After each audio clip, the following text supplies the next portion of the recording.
that replaced. Gonna have an underground service put in.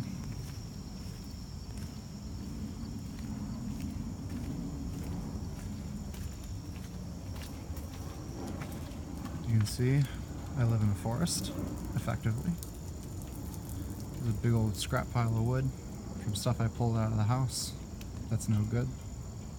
Some of it will be reclaimed, most of it will probably go to landfill, unfortunately. It's just a pain in the butt to burn. And there's my pile that's going to be soon removed. I'm going to be getting a dumpster here in 2 or 3 weeks. Gas service is going to get also a brand new meter. The deck is coming along. The roof's been put back together. This whole wall was replaced. This whole wall was replaced. This whole corner was replaced. This entire wall was refaced. That whole corner was replaced. That whole face was redone. I'll show you from the inside. So you can see I've got a whole bunch of the reclaimed timber that I'm going through, so I'm denailing and cutting them to length that are usable lengths. Anything that's not rotted, not burned, I'm recycling as much as I can. Even if it's painted, I figure you're not going to see it later. It doesn't really matter. So yeah, you can see from the inside this has all been completely redone, all of the white wood. Some of the dark wood I've replaced was reclaimed. So it's kind of a mixed bag, but most of this was redone. Now, I haven't really done too much more with the back rooms. That's what I'm doing this weekend. This back room is due to be basically demolished. Stockpiling materials to eventually rebuild that kitchen area. A whole bunch of 1x10 and 2x4 material to reframe these walls. I'm going to actually move away from the plywood construction and go with the original house construction, because when this is built correctly, this system is superior. I noticed the rotted wood that was solid versus plywood held up much better. This entire section is gone. The plywood just fell apart because once the glue gets wet, it just basically tears itself to pieces, and you can see some of that over in this area. So I would rather have proper punk wood than this stuff, because that is good for insects. And the solid wood did not have any insects. So once this gets torn out, it'll get replaced in the fashion of the old construction, which I prefer. These floors will get completely redone. You can see I've got critters living in here. There's a big old spider just walking right there. This whole floor is going to get torn out. I just got to get to it. I've started in the mechanical space, just basically taking a hand chisel with a respirator and making sure to bag and mark it correctly and dispose of it at my local waste disposal. There you go. There's a beauty. I get all sorts of beautiful critters in here. I had a raccoon the other day. Pissed itself and went under the floorboards, but I saw that he left through one of the holes, so I patched that up. This whole wall section you can see got replaced. This whole floor came out. I took it right back down to the pad. I know it's really hard to see here. There you go. So I just took it back down. We're going to do the same in these two rooms.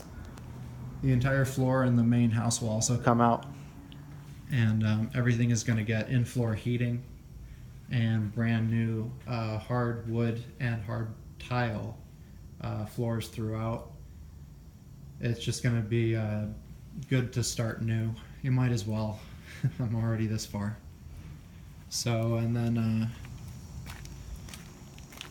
yeah, as I said, this is all going to get disposed of.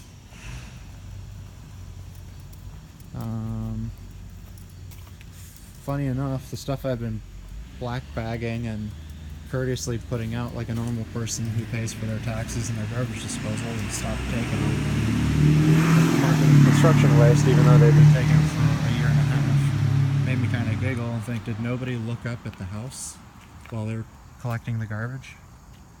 Anyway, this wall, while good, is made out of plywood.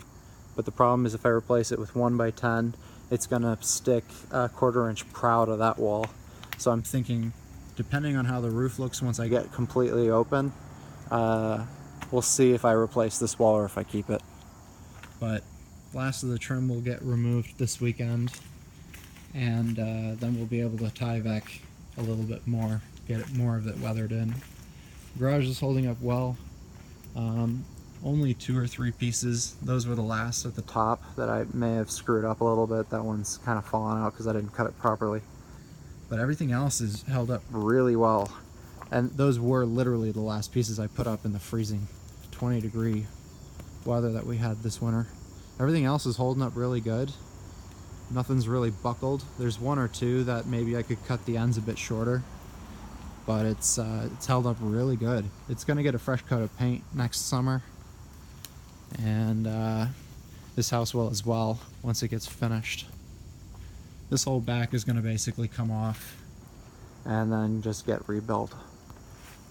This section here too, the whole back of the house is gonna come off. Just it wasn't done properly, and you can see the bottom plates have rotted out, and most of the bottom are the studs. So it's really not worth the time to try and fix it. It's really just better to just pull it all out and wholesale replace everything. Although we'll see, it may be possible to replace these studs one by one. It'll just be very time consuming, but it might be a better option for this room. This wall though, I think has to go for the most part. It's pretty bad, but we'll see. Well, that's it from me. The Sprinter's almost fixed. Just gotta get the torque converter hooked back up to the fly plate on the back of the engine, and she should be running again. I ran some tests just with a couple of bolts in there because it's misaligned right now, and she wasn't leaking anymore, so that's good news. So with any amount of luck, when I get that hooked back up, it'll be able to drive and stop leaking, or at least not leak as horrendously, so I can take it to a professional and get it looked at. That's it. Ciao.